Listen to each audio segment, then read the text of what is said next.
À la une de cette édition de École l'information publique ce soir sur les antennes de la télévision du monde, toujours pas de cours à l'école publique de Gamboura dans la région de l'extrême nord du Cameroun, 2 semaines jour pour jour après la reprise effective des classes pour le compte du troisième et dernier trimestre de l'année scolaire 2018-2019. Les portes des salles de classe de cet établissement situé dans l'arrondissement de Boura sont restées hermétiquement fermées et pour cause, les enseignants sont en grève et réclament le paiement de leurs primes qui auraient été détournées par le directeur de cette école. Hors de nos frontières, pour le 10e vendredi d'affilée, les Algériens se sont rassemblés en masse dans les grandes villes du pays pour de nouveau demander aux dirigeants de quitter le pouvoir. En sport, Fédération camerounaise de karaté et de discipline affinitaire, la formation des jeunes est en marche. L'initiative est du président de la FECA-CADA, maître Emmanuel Wakam, qui vient de lancer le concept des masters de karaté dans les écoles primaires de la ville de Douala. Les détails dans cette édition de l'information. Voilà pour le sommaire.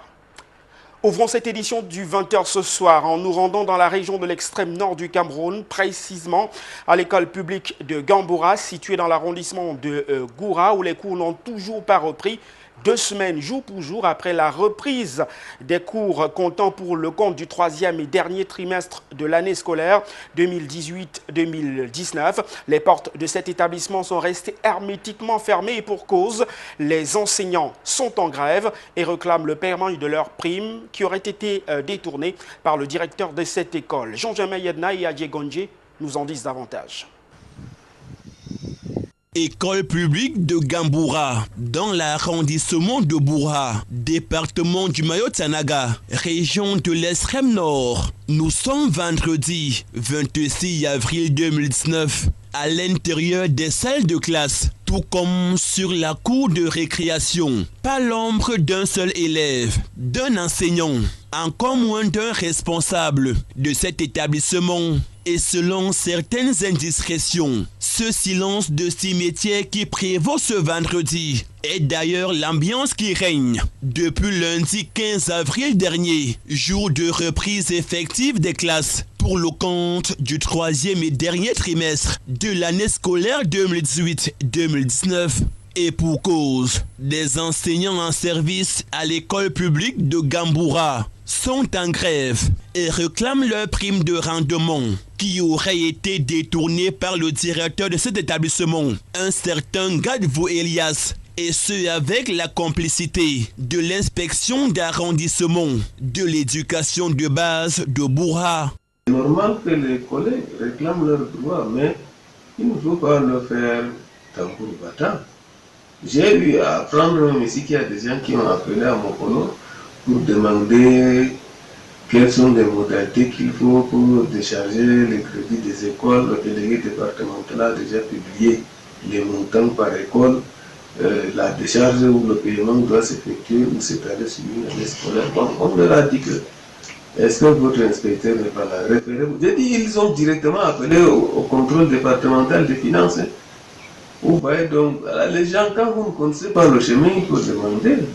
Et pour avoir une idée encore plus claire, dans cette non-reprise des classes à l'école publique de Gamboura et la raison de la grogne de ses enseignants, avec le concours de notre correspondant permanent du côté de l'extrême nord Cameroun, Adje Kodi, nous avions joint au téléphone le directeur de cette école, actuellement du côté de Ina, dans un autre arrondissement, qui reconnaît avoir utilisé l'argent de ses enseignants pour d'autres fins, et ce avec l'aval de l'inspecteur d'arrondissement.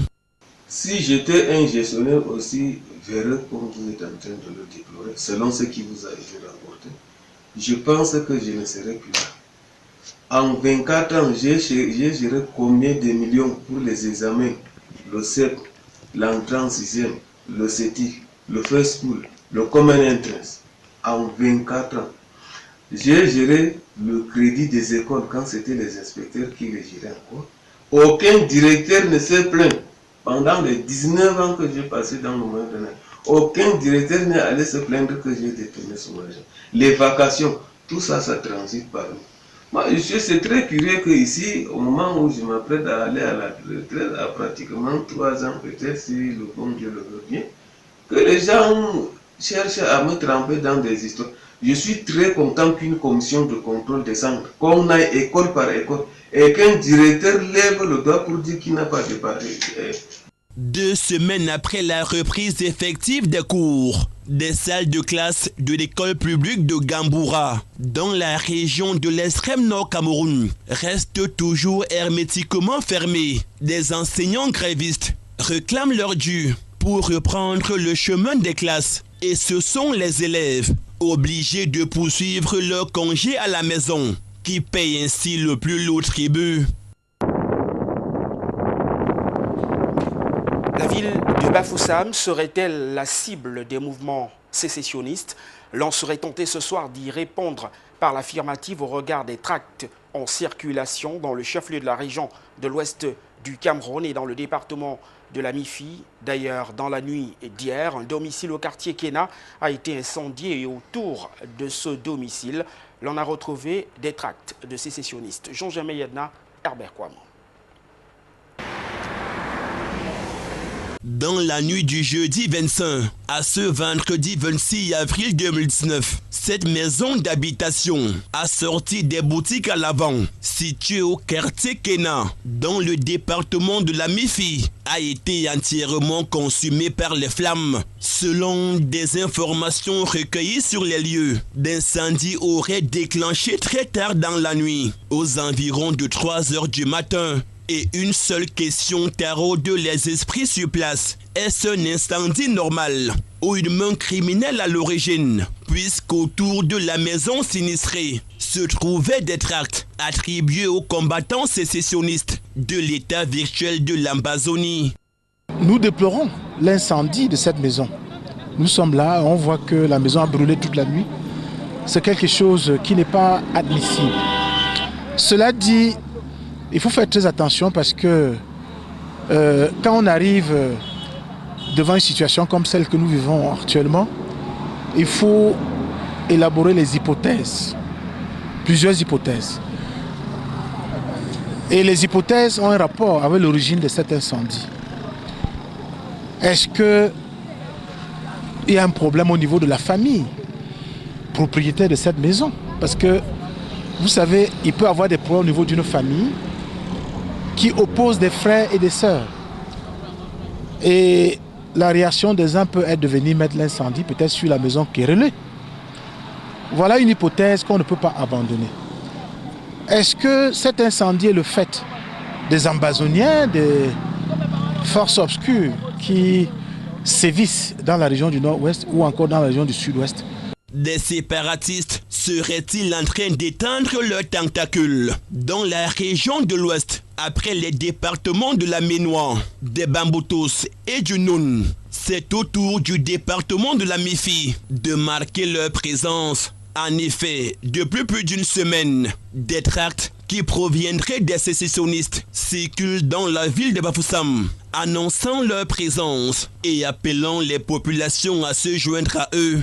Ces combattants annoncent l'enlèvement d'une 50aine de personnes à Bafoussam et à Bamungum, dans le département de la Mifi, précisément au quartier Kena, porte d'entrée de la ville de Bafoussam, venant des départements de la Ménois et des Bamboutos.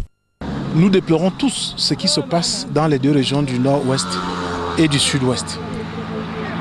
Nous sommes dans le voisinage de la région du nord-ouest.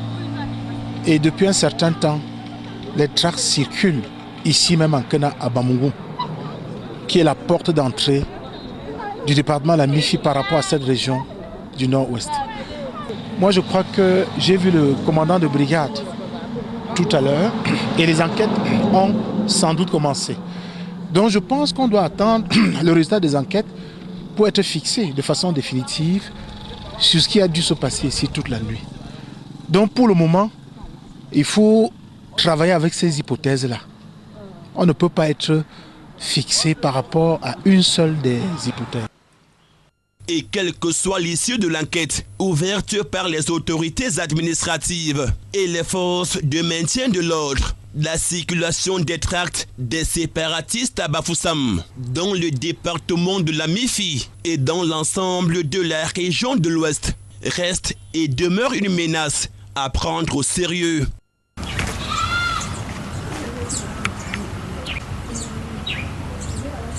Dans la cité balnéaire Limbe, plus de peur que de mal. 2 personnes ont été blessées à la suite d'une collision entre 2 camions à proximité d'un chantier naval. Frédéric Moutomé. Cet accident de la circulation survenu aux environs de 15h30 à l'entrée principale du chantier naval de Limbe dans le sud-ouest du Cameroun fait état d'une collision entre 2 camions semi-remorques dont l'un transporte du riz et l'autre des sacs de ciment. Et à en croire les témoins, le chauffeur du camion transportant du riz, parti d'Idinao, après avoir été interpellé par les forces de l'ordre, notamment ceux de la gendarmerie de Limbe, où il a dû laisser des sommes d'argent à raison de la non-conformité de ses documents, a regagné la voie principale sous le coup de la colère, sans vérifier si la route était occupée ou non. Dans cette action empreinte de frustration, le chauffeur de ce camion va malheureusement se rendre compte tardivement qu'il avait un obstacle en face de lui, le camion transportant du ciment. Le choc est alors inévitable. Le camion de ciment est violemment percuté par celui transportant du riz, avec pour principal dommage l'ensemble de la cargaison de ciment renversée sur le bas-côté. Autre dommage enregistré dans cet accident de la circulation, des blessés graves et légers, immédiatement conduits à l'hôpital régional de Limbe pour une prise en charge. Informé de la situation, le délégué du gouvernement auprès de la communauté urbaine de Limbe s'est rendu sur le terrain et après constat et discussion avec les témoins, les accidentés et les officiels des forces de défense et de sécurité, Andrew Mutanga va prescrire à ses services techniques de se déplacer sur le terrain et de dégager la chaussée pour permettre la reprise effective de la circulation dans cette partie de la cité balnéaire de Limbe. Paul Biya vole le secours des souscripteurs de la mission d'intégration et de développement pour l'Afrique. Le chef de l'État vient d'octroyer 1 milliard de francs CFA, assure l'argent déjà collecté pour faciliter le remboursement de ses souscripteurs pris dans la nasse de ces vendeurs d'illusions. Reportage. L'attente était devenue insupportable pour les souscripteurs de la mission d'intégration et de développement pour l'Afrique. Depuis le 19 avril 2018, en effet, quelques jours après l'interdiction des activités de l'AMIDA, les pouvoirs publics avaient annoncé avoir retrouvé 3,6 milliards de francs CFA dans les locaux de cette organisation. L'entité qui, grâce à un stratagème, avait réussi à enrôler 1885 souscripteurs, proposait de multiplier les gains de ces derniers, parfois jusqu'à 5, par rapport au montant initial. L'État du Cameroun, qui avait alors pris l'engagement de rembourser les souscripteurs, peinait jusqu'ici à respecter cette parole, plongeant ces derniers dans un désespoir et un doute. En octroyant 1 milliard de francs CFA sur l'argent déjà collecté, le président de la République Paul Biya a à coup sûr redonné du sourire à ses souscripteurs. Une manne qui permet désormais d'avoir au total 5,9 milliards de francs CFA mobilisés et qui sera redistribué aux souscripteurs au prorata de leur dépôt. Pour l'instant, selon la commission chargée de ce dossier, chaque souscripteur recevra 31% de la somme totale versée. Les raisons de cette répartition, c'est qu'il va falloir 15 milliards de francs CFA au total pour rembourser intégralement les souscripteurs. Avec les 5,4 milliards de francs CFA déjà collectés, il faut donc environ encore 9,1 milliards de francs CFA pour satisfaire à la demande. En attendant la publication officielle du calendrier de remboursement, c'est déjà une bonne nouvelle pour ces souscripteurs abusés par cette organisation. Parlons à présent de ce mouvement au sein de la chancellerie française du Cameroun. Gilles Thibault, arrivé en fin de séjour, est désormais remplacé par Christophe Guilou. Ce diplomate âgé de 56 ans était jusqu'ici affecté à Djibouti. Il aura donc la lourde mission de renforcer la coopération on ne peut plus fructueuse entre le Cameroun et la France. âgé de 56 ans et basé à Djibouti depuis 2016. Christophe Guilou est le nouvel ambassadeur de France au Cameroun. Il remplace Gilles Thibault, qui a terminé son mandat de 3 ans à Yaoundé. Avant Djibouti, le diplomate était entre autres le numéro 2 de la représentation de son pays aux Émirats arabes unis et en Syrie. Conseiller diplomatique du ministère de la Santé et responsable des affaires économiques des Nations Unies. Christophe Guilou a été conseiller du ministre des Affaires étrangères, le Quai d'Orsay. Le diplomate a été également consul général à Boston, aux États-Unis d'Amérique, puis directeur de la paix, de la démocratie et des droits de l'homme à l'Organisation internationale de la francophonie. Selon les dernières estimations de l'Institut national de la statistique, la France, qui est également un partenaire multisectoriel, est le 4e client du Cameroun depuis 2018, avec 6,3% des exportations derrière la Chine, 23,9%. L'arrivée du diplomate pourrait également avoir pour centre d'intérêt le repositionnement de la France en tête de peloton des partenaires privilégiés du Cameroun. Ceci au-delà de la coopération bilatérale et multisectorielle observée depuis plusieurs années entre les deux pays. Nous parlons de nouveau des préparatifs relatifs à la célébration de la 133e édition de la Fête du Travail. La Commission de la communication dans le littoral a tenu une conférence débat dans les services du gouverneur. C'était en présence de nos reporters Zoël Apollinaire-Ban et Étienne Monté. La conférence débat de ce jeudi était essentiellement basée sur le thème de la 133e édition de la Fête du Travail, à savoir protection du travailleur, vecteur de justice sociale et de travail décent. Subdivisé en plusieurs sous-thèmes, les conférenciers ont évalué le chemin qui reste encore à parcourir pour répondre aux attentes du travailleur qui reposent généralement sur l'amélioration de ses conditions de travail, la valorisation de son salaire et sa sécurité. Et bien qu'il existe des lois bien établies dans ce sens, leur applicabilité reste problématique. Les lois camerounaises sont bonnes, c'est l'application qui fait problème. Si il y a la volonté de pouvoir plus vite et de mettre ça en application, c'est que ça va marcher. Parce que les lois sont là, mais sauf que quand il faut appliquer ces lois, les gens sont réticents. Et pour mieux gérer la situation, l'on préconise des mesures punitives à l'endroit des employeurs et des employés qui s'amusent à fonctionner en marge de ces lois établies. Alors, il faut sanctionner les travailleurs et les employeurs qui ne peuvent pas mettre en place notre loi. Les sanctionner. La sanction n'est pas seulement pécuniaire, il faut même des sanctions que je peux dire de privation de liberté. Parce que le Camerounais est capable de sacrifier l'argent par orgueil pour faire du tort à son prochain. Je pense que si les gens peuvent retrouver qu'ils peuvent être privés de liberté, je crois qu'ils peuvent changer. Il a également été question lors de cette rencontre de lancer un vibrant appel singulier à l'endroit des patrons d'entreprise. Les employeurs-là, je voudrais les interpeller aujourd'hui, leur demander de laisser les employés se réunir dans le cadre des syndicats, réfléchir sur leurs conditions de travail, parce que c'est à travers le dialogue social que l'employeur peut jauger de la santé effective de son entreprise. Et parce que le gouvernement doit également jouer sa partition dans le bien-être du travailleur, il doit véritablement s'y impliquer en ratifiant les conventions de l'Organisation internationale du travail et en permettant leur applicabilité sur le plan local. En nécrologie à présent, Adolphe Loting-Samé a entamé son dernier voyage ce vendredi. L'adjoint au maire du 1er arrondissement de la ville de Douala a reçu les honneurs de toute une municipalité et des acteurs du sport au cours d'une cérémonie de mise en biais particulièrement émouvante à la garnison militaire de Douala. Frédéric Moutomé, Étienne Monté. C'est par la mort de la garnison militaire de Bonanjo à Douala qu'Adolphe Loting-Samé a entamé son ultime voyage sur la terre. Car la mémoire du sale n'est pas plus éternelle que celle de l'insensé, puisque déjà les jours qui suivent, tout est oublié. Ici, tristesse et émotions vives sont visibles sur les visages des autorités municipales, parents, amis et connaissances venus s'incliner devant le cercueil de couleur blanche du défunt.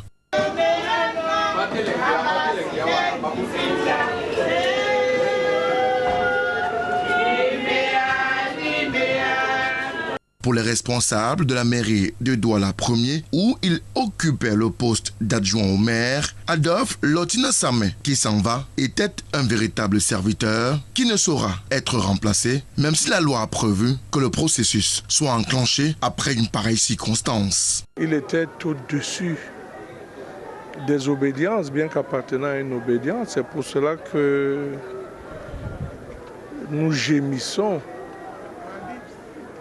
avec cette perte-là. Comment quelqu'un qui avait une obédience particulière pouvait dépasser le cadre partisan pour servir toutes les populations, un partisan du vivre ensemble, mais en même temps défendant la cause de son terroir. C'était un humaniste, c'était un patriote, en un mot. Oui, il laisse un vide, mais vous savez comment sont les lois. L'administration a également tout prévu. C'est une loi et nous allons nous y soumettre. Acteur politique majeur au sein du Social Democratic Front, c'est une perte incommensurable qui appelle cependant à la mobilisation en cette veille de période électorale. On est très concentrés parce qu'il faut lui rendre un dernier hommage jusqu'à ce qu'il retrouve la terre de ses ancêtres. Le SJF, le Front Social Démocrate, a perdu l'un de ses vaillants combattants. C'était mon camarade de la circonscription électorale de Douala 1er. Mais mes camarades et moi-même savons ce qu'il voulait. C'était un homme politique, un combattant. Il voulait la victoire de notre parti. Nous allons gagner ce combat qu'il a commencé. C'est le meilleur moyen de lui rendre hommage. C'est de poursuivre le combat. Au-delà de la politique, Adolphe Lottin Samé avait aussi su se démarquer dans le domaine du sport en président aux destinées de Caïman Club de Douala, aujourd'hui orphelin de son principal dirigeant, dont la gestion a fait l'unanimité.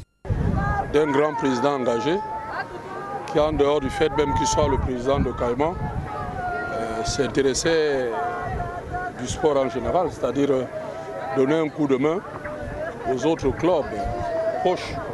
Donc c'est une grande personnalité que nous venons de perdre dans la grande famille sportive. Adolphe Lottin Samé, homme politique, acteur du sport, fils du canton Akwa et père de famille, sera inhumé ce samedi à Bonébon, Akwa, son village natal. Mais avant, une grande veillée va mobiliser autour de sa dépouille des hommes et des femmes venus d'horizons divers ce vendredi 26 avril 2019. Souhaitons désormais à votre suite, Frédéric Moutomé, que la terre de nos ancêtres lui soit légère. L'actualité hors de nos frontières, direction l'Algérie où pour le 10e vendredi d'affilée, les Algériens ont investi massivement les rues d'Alger et des grandes villes pour demander aux dirigeants actuels de quitter le pouvoir. Euronews. Pour le 10e vendredi d'affilée, les Algériens se sont rassemblés en masse dans les grandes villes du pays, comme ici dans la capitale. À Alger, le point de ralliement, c'est toujours la Grande Poste dans le centre-ville. Et de toutes parts, les manifestants affluent pour dire une nouvelle fois aux dirigeants de quitter le pouvoir. Pour les contestataires, ceux qui aujourd'hui contrôlent le pays sont les purs produits du système Bouteflika, en place depuis 20 ans. La destitution d'Abdelaziz Bouteflika, la transition mise en place, la perspective d'une présidentielle en juillet, tout cela ne satisfait pas les manifestants. Ce qu'ils veulent, c'est en finir avec tout ce système, mêlant corruption et népotisme. Cette nouvelle journée de mobilisation intervient au terme d'une semaine marquée par le placement en détention de plusieurs riches hommes d'affaires. La justice semble vouloir faire la lumière sur l'origine de leur richesse et déterminer s'il y a eu corruption et trafic d'influence, comme le pensent de nombreux manifestants. En Argentine, le peso est en chute libre face au dollar. La monnaie nationale a perdu 8 points en deux jours. Le Fonds monétaire international indique d'ailleurs que l'inflation et tout naturellement la récession est galopante dans ce pays du sud de l'Amérique. Euronews. Tempête en Argentine, le peso, la monnaie nationale, s'effondre face au dollar. Il a perdu 8% en 2 jours. Les investisseurs se détournent massivement du pays, estimant que le risque de faillite est de 60%. Malgré le soutien du FMI, le pays est confronté à une récession et à une inflation galopante. Ce qui a mis le feu aux poudres, c'est la dernière vague de sondages confirmant l'hypothèse d'un retour au pouvoir de l'ex-présidente populiste Cristina Kirchner lors des élections d'octobre prochain. Nous ne sommes pas autant vigilants sur le taux de change peso-dollar que sur l'inflation. Le seul abri dont dispose le citoyen lambda pour maintenir son pouvoir d'achat, c'est le dollar. C'est l'investissement le plus élémentaire que peut faire quelqu'un pour sauvegarder ses économies. Le gouvernement de Maurizio Macri a perdu toute crédibilité économique. Malgré des réformes graduelles, sans à-coups et le succès d'un emprunt à 100 ans, l'Argentine reste très dépendante du dollar pour financer sa dette. Et qui dit crise économique dit aussi crise sociale. Il y a plus de gens dans les rues et moins d'emplois. J'espère que les gens voteront avec intelligence lors des élections. Le spectre du défaut de paiement de 2001 ressurgit même si le pays est dans une situation beaucoup moins fragile aujourd'hui. Et puis en sport, la formation des futurs champions de karaté, c'est désormais l'obsession de maître Emmanuel Wakam. Le président de la Fédération camerounaise de karaté de discipline affinitaire vient de lancer le concept des masters du karaté dans les écoles primaires de la ville de Douala. Zobel Apollinaire, bon.